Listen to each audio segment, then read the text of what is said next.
Il avait des cheveux blonds, mon guide, Nathalie.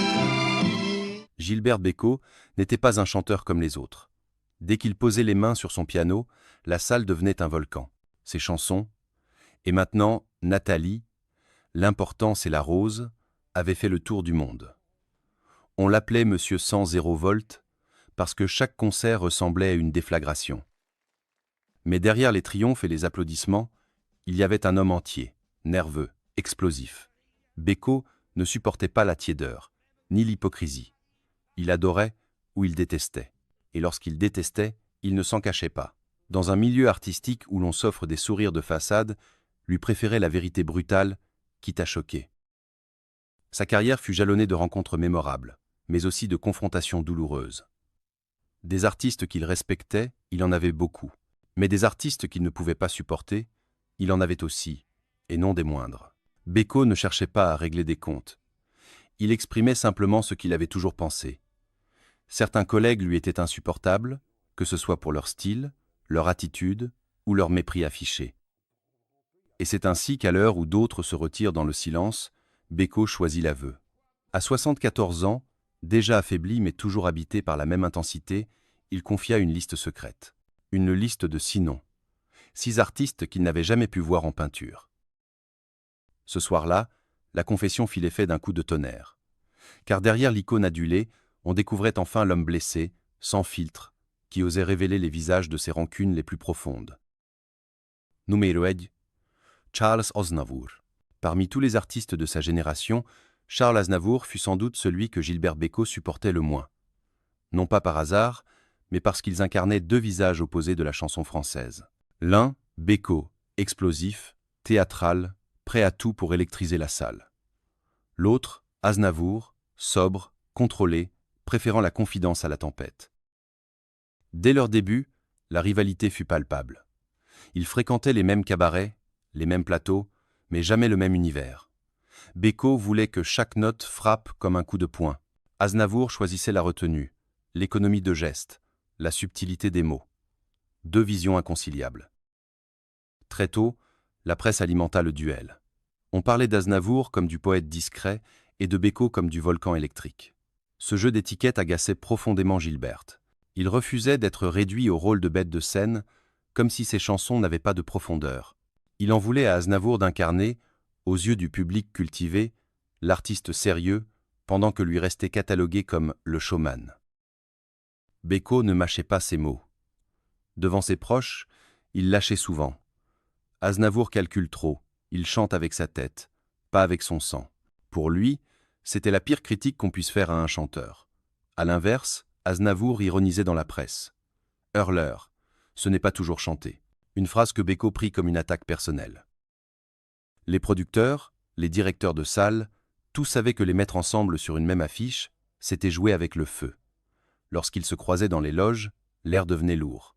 Pas d'insultes, pas de scandale public, mais des regards glacés, des silences qui disaient tout. Pour Bécaud, Aznavour représentait une présence obsédante. Toujours là, toujours comparé à lui, toujours mis en balance. Cette rivalité ne s'effaça jamais.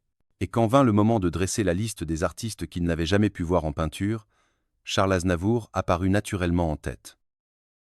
Leur rivalité ne resta pas dans l'ombre. Elle éclata plusieurs fois, en public comme en coulisses.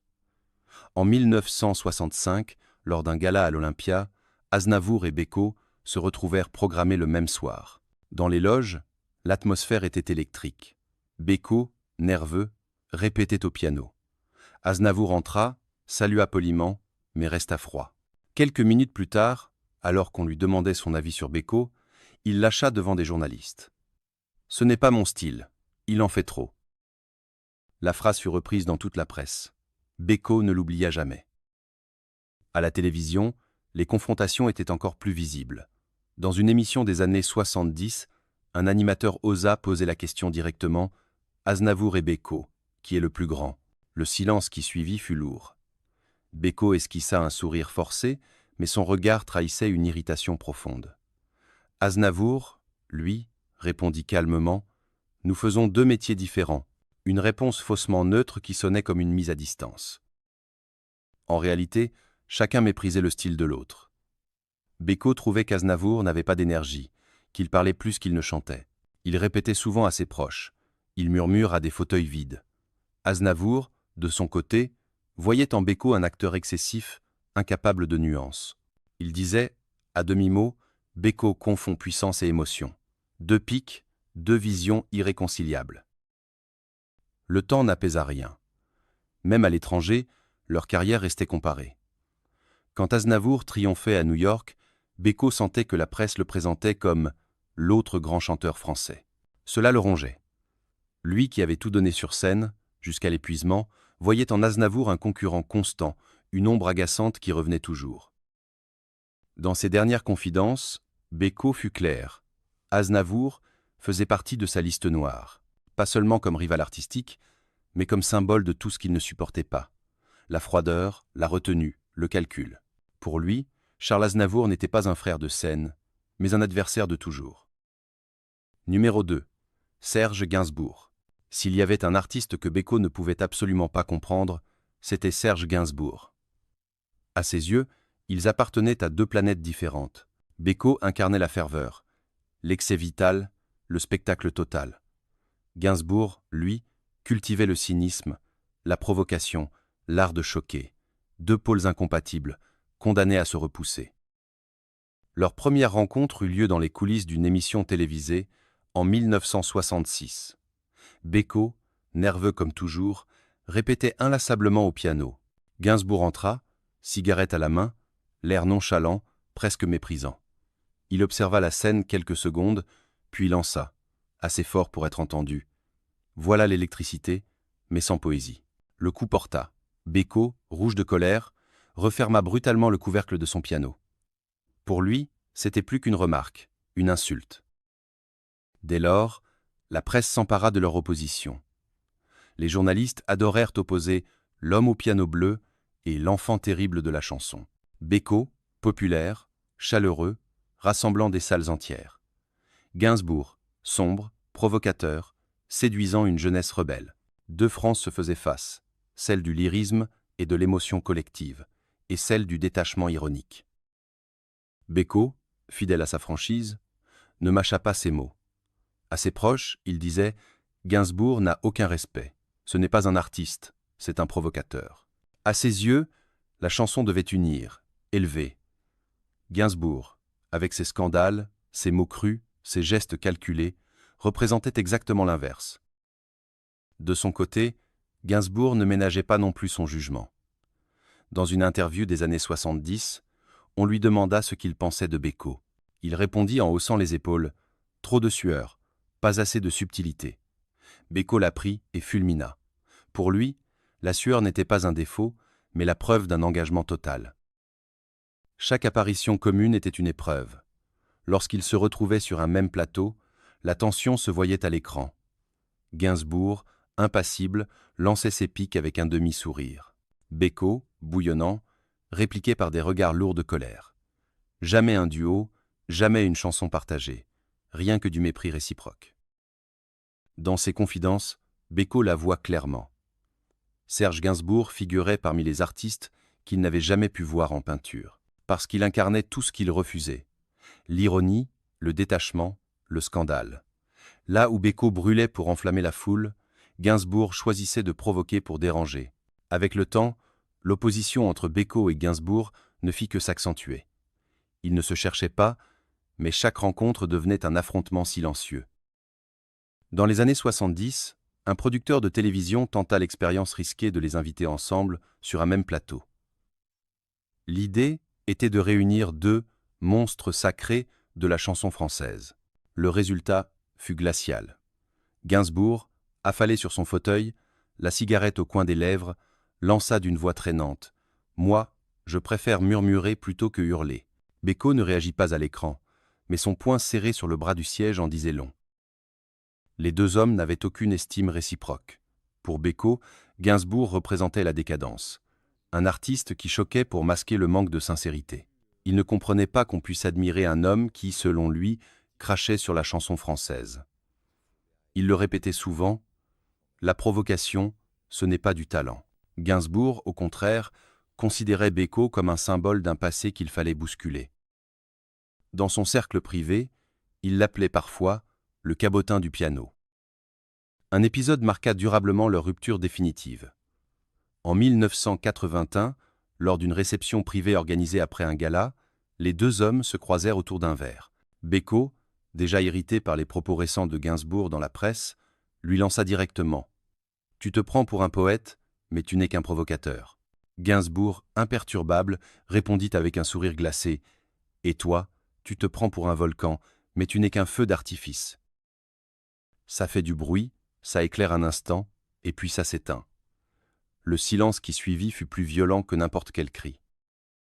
À partir de ce moment-là, Beko n'eut plus jamais un mot positif pour Gainsbourg. Il le plaça dans cette catégorie d'artistes qu'il ne pouvait tout simplement pas supporter. Ce n'était pas une rivalité comme avec Aznavour, où la compétition artistique jouait un rôle. Ici, c'était une question de valeur, presque de morale. Beko croyait en la chanson comme un acte d'amour, d'énergie vitale. Gainsbourg croyait en la chanson comme un terrain de provocation et de scandale. Deux visions irréconciliables, deux mondes qui ne se comprendraient jamais. Et dans ses aveux les plus francs, Beko plaça Serge Gainsbourg sans hésiter dans sa liste noire. Pour lui, c'était une évidence. Jamais il n'avait parlé le même langage. Numéro 3. Léo Ferré. S'il y eut un artiste qui irrita profondément Gilbert Bécaud, ce fut Léo Ferré. Non pas à cause d'une rivalité de carrière, mais parce que leur conception de la chanson était diamétralement opposée. Bécaud croyait à l'émotion immédiate, au spectacle incandescent, à la communion avec le public. Ferré, lui, défendait une chanson intellectuelle, politique, parfois sombre, presque hermétique. Deux visions inconciliables. La première fois qu'ils se rencontrèrent, ce fut lors d'un débat radiophonique à la fin des années 60. Ferré parlait de l'art comme d'une arme, un outil pour dénoncer la société, pour renverser les puissants. Bécaud, assis en face, l'écoutait avec un sourire crispé. Quand vint son tour, il déclara simplement « Moi, je fais de la chanson pour donner de l'énergie, pas pour donner des leçons. » Le ton était donné. La discussion, tendue, fut relayée dans la presse comme un affrontement symbolique. Le tribun contre le showman. Ferré ne ménagea jamais ses mots à propos de Bécaud. Dans une interview, il le qualifia de « saltimbanque pour foule docile ». Une phrase que Bécaud prit comme un coup de couteau, car s'il y avait bien quelque chose qu'il ne supportait pas, c'était qu'on réduise son art à une simple distraction populaire. Pour lui, chaque concert était un don de soi, une bataille. Ferré, en le traitant ainsi, lui enlevait toute légitimité artistique. En retour, Bécaud reprochait à Ferré de mépriser le public. Il disait « Ferré parle pour convaincre, moi je chante pour toucher ». Ce désaccord profond s'accompagnait d'un ressentiment personnel. Bécaud, homme d'instinct et de passion, voyait dans Ferré un donneur de leçons, enfermé dans ses théories et ses colères politiques. Les rares fois où ils partagèrent une affiche collective, l'atmosphère était glaciale. Ferré, silhouette sombre, s'adressait au public avec gravité, lançant des textes militants. Bécaud, qui passait après, envoyait des refrains flamboyants comme des éclairs. Mais dans les coulisses, aucun mot, aucun regard. Deux mondes qui se croisaient sans jamais s'effleurer. Pour Bécaud, la chanson devait rester une fête, une énergie vitale. Pour Ferré, elle devait être une arme, une dénonciation. Et c'est précisément cette divergence fondamentale qui fit que Gilbert Bécaud ne put jamais supporter Léo Ferré. À ses yeux, cet homme transformait la chanson en tribunal et lui refusait ce procès permanent.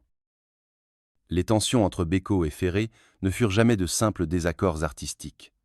Elles se transformèrent en un mépris réciproque, parfois exprimé publiquement. Ferré, fidèle à son franc-parler, attaquait sans détour. Dans une interview au début des années 70, il déclara « Bécaud, c'est la chanson spectacle, un feu d'artifice qui s'éteint dès que la dernière note tombe. » Une phrase assassine qui fit le tour de la presse. Bécaud fulmina. Pour lui, ces concerts n'étaient pas de simples divertissements. C'était sa vie, son sang, son identité. La riposte vint en coulisses, lors d'un gala de charité où ils furent invités ensemble.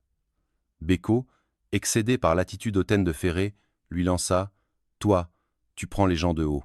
Moi, je chante pour eux, pas contre eux. » Ferré, impassible, répondit sèchement « Chanter pour amuser, c'est déjà les mépriser. Les témoins se souviennent du silence glacé qui suivit. Deux visions du monde venaient de s'entrechoquer, et l'écart devenait infranchissable. Leurs confrontations restèrent marquées par cette opposition fondamentale. Ferré utilisait la scène comme une tribune, martelant ses convictions politiques. Bécaud considérait cette posture comme une trahison de l'essence même de la chanson. Il confia un jour à un proche « Ferré veut changer le monde avec des mots. Moi, je veux juste le faire vibrer. » Cette phrase résumait l'abîme qui les séparait. Avec le temps, la rancune ne fit que grandir. Bécaud, irrité, refusait systématiquement toute idée de collaboration. Ferré, de son côté, évitait toute proximité, mais continuait à lancer des pics dans ses interviews. L'opinion publique, elle, adorait cette opposition. Deux monuments, deux styles, deux visions irréconciliables. Dans ces dernières années, Bécaud plaça clairement Léo Ferré sur sa liste noire. Pas seulement parce qu'il ne l'aimait pas personnellement, mais parce qu'il voyait en lui une négation de ce qu'il défendait.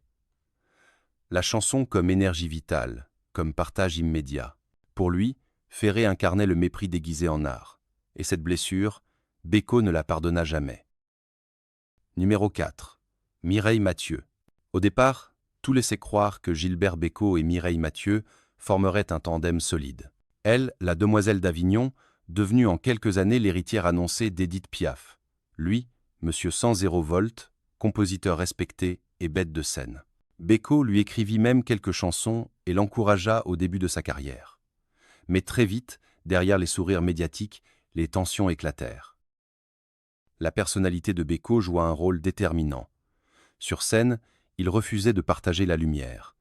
Quand Mireille chantait à ses côtés, il imposait son rythme, ses gestes, son énergie débordante. Plusieurs fois, lors de spectacles communs, elle raconta avoir eu l'impression de se battre pour exister. Face à lui, Bécaud, lui, considérait que son intensité était une force que tout partenaire devait suivre. Un épisode marquant eut lieu lors d'une tournée internationale à la fin des années 70. Sur scène, Mathieu devait interpréter un duo avec Bécaud. Mais celui-ci, emporté par son élan, couvrit totalement sa voix, jouant du piano avec fracas, chantant plus fort qu'elle. En coulisses, la colère éclata. Mireille reprocha à Bécaud de ne pas respecter l'équilibre du duo. Il répondit sèchement « Sur scène, il faut de l'électricité. Si tu n'arrives pas à suivre, c'est ton problème. » Les mots blessèrent profondément la chanteuse. Leur collaboration devint de plus en plus difficile. Mireille, perfectionniste mais disciplinée, aimait la précision et la rigueur. Bécaud, imprévisible, improvisait sans cesse, refusant de se plier aux répétitions millimétrées. Les musiciens eux-mêmes se plaignaient de cette incompatibilité. D'un côté une chanteuse qui voulait la maîtrise, de l'autre un artiste qui ne jurait que par l'instinct. Peu à peu, la distance se creusa. Mathieu, interrogé plus tard, avoua que travailler avec Bécaud avait été épuisant, parfois insupportable. De son côté, Bécaud jugeait qu'elle manquait de feu, qu'elle était trop sage pour incarner la chanson telle qu'il la concevait. Il l'aurait confié. Elle chante juste, mais sans flamme. Ainsi, ce qui devait être une alliance prestigieuse devint un champ de bataille discret. Derrière les applaudissements, la fracture était nette. Gilbert Bécaud et Mireille Mathieu ne s'entendaient pas. Pour lui, elle représentait cette froide discipline qu'il rejetait viscéralement. Avec le temps, la relation entre Gilbert Bécaud et Mireille Mathieu bascula définitivement dans la méfiance. Ce qui avait commencé comme une collaboration prestigieuse devint une cohabitation impossible. Les désaccords sur scène avaient laissé des cicatrices profondes. Dans les années 80, une rumeur circula à propos d'un concert télévisé annulé à la dernière minute. Bécaud devait y interpréter un duo avec Mathieu.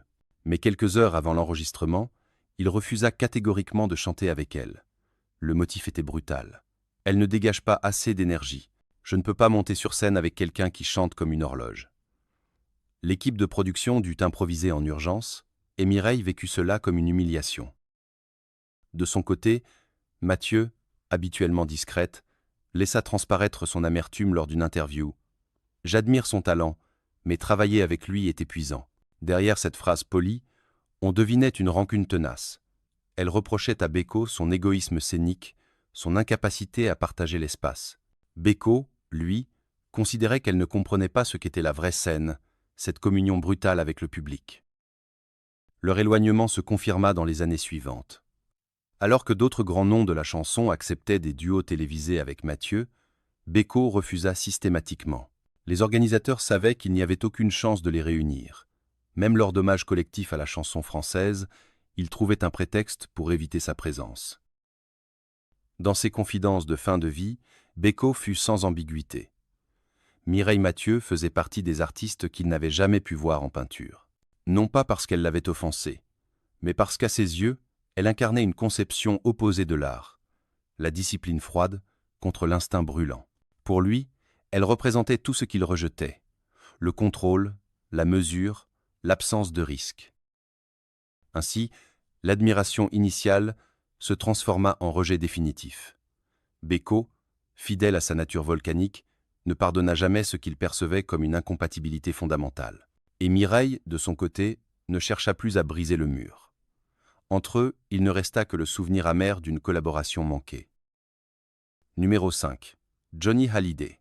Quand Johnny Hallyday explosa dans les années 60 avec ses guitares saturées et son énergie de rocker, beaucoup d'artistes de la génération précédente l'accueillirent avec curiosité. Pas Gilbert Bécaud.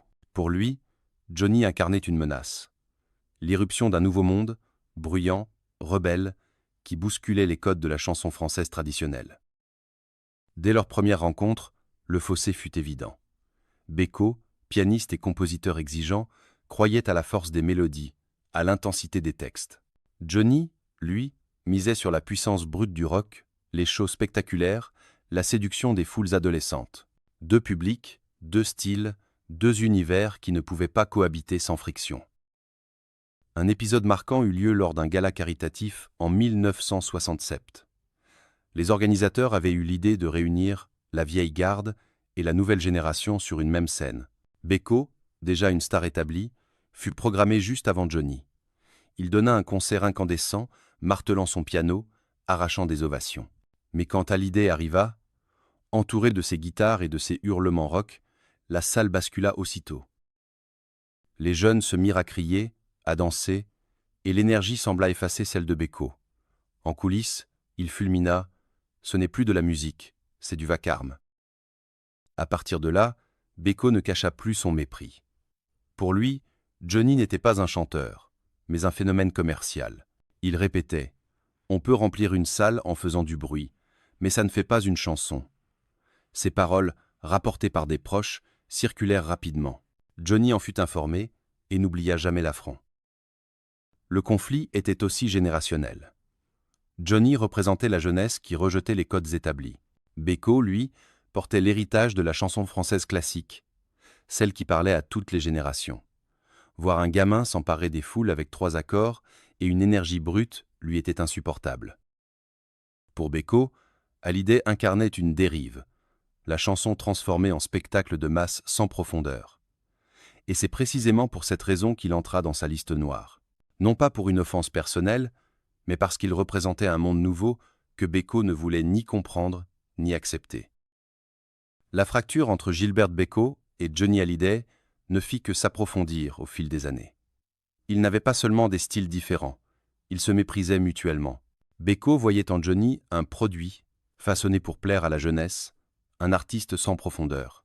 Johnny, de son côté, considérait Bécaud comme un représentant du vieux monde, incapable de comprendre la modernité du rock. Dans les années 70, une émission de télévision les réunit de nouveau. Invité à commenter l'ascension fulgurante de Johnny, Bécaud lâcha devant les caméras une phrase glaciale. « Remplir des stades ne veut pas dire faire des chansons qui resteront. » Le tacle fut violent et fit les gros titres le lendemain. Johnny, piqué au vif, répliqua dans la presse « Bécaud, c'est du théâtre. Moi, je vis ce que je chante. » La guerre était déclarée. Un autre épisode resta célèbre dans les coulisses de l'Olympia, en 1983. Les deux hommes devaient se croiser lors d'un gala collectif. Johnny arriva entouré de ses musiciens et de son staff imposant. Bécaud, voyant ce cortège, lança à haute voix « Il croit être Presley, mais il n'a pas la voix. » Johnny l'entendit. Il ne répondit pas directement, mais les témoins jurent avoir vu son regard se durcir comme de la pierre. À partir de ce moment, les deux artistes s'évitèrent soigneusement. Aucune collaboration, aucune apparition commune, aucune photo officielle. Les producteurs savaient qu'il était impossible de les réunir. Même lors d'hommages nationaux à la chanson française, l'un venait quand l'autre refusait. Dans ses dernières confidences, Beko fut clair. Johnny faisait partie de ces artistes qu'il n'avait jamais pu voir en peinture. Pour lui, il incarnait le triomphe du vacarme sur la mélodie, de la foule en délire sur l'émotion intime. Johnny, de son côté, ne pardonna jamais le mépris affiché de Beko. Quand on lui parlait de Monsieur 100 volt, il se contentait de hausser les épaules et de lâcher « Ce n'est pas ma famille ». Deux hommes, deux énergies, deux visions de la musique. L'électricité contrôlée de Beko contre le feu sauvage de Johnny. Mais au lieu de se compléter, ils se rejetèrent comme deux pôles opposés. Et cette opposition marqua à jamais la mémoire des témoins de cette époque. Numéro 6. Barbara. Parmi les grandes voix de la chanson française, Barbara occupait une place singulière, sombre, fragile, d'une intensité bouleversante. On aurait pu croire que Gilbert Bécaud, homme de passion et de ferveur, aurait trouvé en elle une alliée. Mais il n'en fut rien. Leur rencontre se transforma rapidement en déception et en distance glaciale. Tout commença lors d'une émission de variété au début des années 70. Bécaud, fidèle à son style volcanique, venait d'achever un numéro étourdissant au piano. Barbara prit ensuite la scène, vêtue de noir, sa voix presque chuchotée. Le contraste fut total. Dans les coulisses, Bécaud commenta devant ses proches « C'est beau, mais c'est trop froid. Elle chante pour l'ombre, pas pour la vie. » Des mots qui en disaient long sur son incapacité à apprécier son univers. Barbara, de son côté, ne supportait pas l'excès de Bécaud. Elle trouvait son énergie bruyante, théâtrale, presque étouffante. Dans une interview, elle déclara sans le nommer « Certains confondent intensité et vacarme. » Bécaud comprit l'allusion et en fut profondément vexé. Leur incompatibilité se confirma lors d'un projet avorté. Un producteur avait proposé une collaboration, une chanson écrite par Bécaud, interprétée en duo avec Barbara. L'idée séduisait sur le papier, mais à la première répétition, le choc fut immédiat. Bécaud, emporté par son piano, voulait que Barbara projette davantage. Elle, fidèle à son style, refusait. L'essai tourna court et le projet fut abandonné. Les deux artistes ne cherchèrent plus jamais à travailler ensemble. Pour Bécaud, Barbara représentait une forme d'art qu'il rejetait, trop austère, trop introspective, incapable d'allumer le feu dans une salle. Pour Barbara, Bécaud incarnait tout ce qu'elle détestait. L'exubérance, la démonstration, le besoin de briller à tout prix. Dès lors, ils s'évitèrent. Aux rares occasions où ils se croisaient, les échanges se limitaient à des politesses glacées.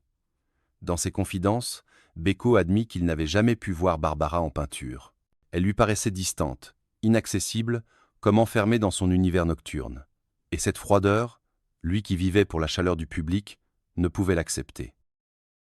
Avec le temps, l'incompatibilité entre Gilbert Bécaud et Barbara devint définitive. Ils ne cherchèrent même plus à dissimuler leur froideur. Là où d'autres artistes finissaient par se réconcilier après des années, eux restèrent chacun dans son univers, irréconciliables. Dans les années 80, un festival tenta de les réunir pour un hommage collectif à la chanson française. Bécaud refusa catégoriquement de participer si Barbara figurait sur l'affiche. À ses proches, il lâcha « Je n'ai rien à partager avec elle. Nous ne parlons pas la même langue. » La décision fit scandale dans le milieu, mais il n'en démordit pas. Pour lui, la simple idée de partager la scène avec Barbara était insupportable. De son côté, Barbara resta fidèle à son mépris silencieux. Interrogée à propos de Bécaud, elle répondit avec cette froideur légendaire « Ce n'est pas un chanteur qui m'émeut ». Une phrase courte, mais qui valait une condamnation définitive. Bécaud, qui vivait pour émouvoir, reçut cette déclaration comme une gifle. Leur dernier face-à-face eut lieu par hasard, lors d'une cérémonie privée au début des années 90. Ils échangèrent quelques mots de politesse, rien de plus. Les témoins racontent que le regard de Bécaud était dur, fermé, comme si la présence même de Barbara l'irritait. Elle, fidèle à son personnage, resta distante, presque absente. Ce fut leur ultime rencontre. Dans ses confidences de fin de vie, Bécaud fut clair. Barbara figurait sur sa liste noire. Non pas parce qu'elle l'avait offensé directement, mais parce qu'il ne supportait pas sa manière d'incarner la chanson. À ses yeux, elle symbolisait une forme d'art sans chaleur, sans élan vital, tournée vers l'ombre plutôt que vers la lumière. Lui qui passait sa vie à enflammer des salles entières, ne pouvait accepter cette austérité. Ses paroles furent sans appel. Barbara chante pour les fantômes. Moi, je chante pour les vivants. Dans cette opposition radicale, tout était dit. Pour Beko, elle n'avait jamais appartenu à son monde, et jamais il ne lui accorda le moindre pardon. À la fin de sa vie, Gilbert Bécaud restait fidèle à lui-même, entier, incandescent, incapable de composer avec la tiédeur. Il avait donné ses forces, sa santé, son souffle pour la scène. Jusqu'au dernier mois, il continua de chanter, assis à son piano bleu, comme si chaque note était une bataille contre le silence. Sa confession sur ces artistes qu'il n'avait jamais pu supporter ne fut pas une vengeance, mais une vérité assumée. Bécaud n'était pas homme de demi-mesure. Il aimait avec excès, il détestait avec la même intensité. Derrière les rancunes, il y avait toujours la passion d'un homme qui exigeait tout de la chanson et de ceux qui la servaient. Ses ennemis, il les avait nommés sans détour. Aznavour, Gainsbourg, Ferré, Mathieu, Hallyday, Barbara. Chacun, à sa manière, incarnait pour lui une blessure, une opposition, une incompatibilité fondamentale. Mais à travers cette liste noire, c'est aussi un autoportrait qu'il dessinait, celui d'un artiste qui refusait le compromis, qui ne supportait ni le cynisme, ni la froideur, ni le vacarme inutile. Le 18 décembre 2001, à Paris, le rideau tomba pour la dernière fois. Bécaud s'éteignit, laissant derrière lui des chansons qui continuent de résonner. Et maintenant, l'important c'est la rose, Nathalie. Autant de mélodies gravées dans la mémoire collective. Ses colères, ses rancunes, ses inimitiés s'effacèrent alors, ne laissant que la trace indélébile de son énergie. Peu, être qu'au fond, Bécaud savait que ses adversaires faisaient partie de son histoire. Sans eux, il n'aurait pas eu à défendre avec tant de rage sa propre vision de la chanson. La rivalité, la confrontation, les blessures, tout cela n'était que les ombres nécessaires d'une lumière plus grande. Et aujourd'hui, lorsqu'on écoute sa voix s'élever une dernière fois, on comprend que ces rancunes n'étaient que le revers d'une même médaille, l'amour inconditionnel d'un homme pour son art. Il ne parla plus jamais à ceux qu'il ne supportait pas, mais peut être, comme il le confia un jour à demi-mot, le silence aussi est une réponse.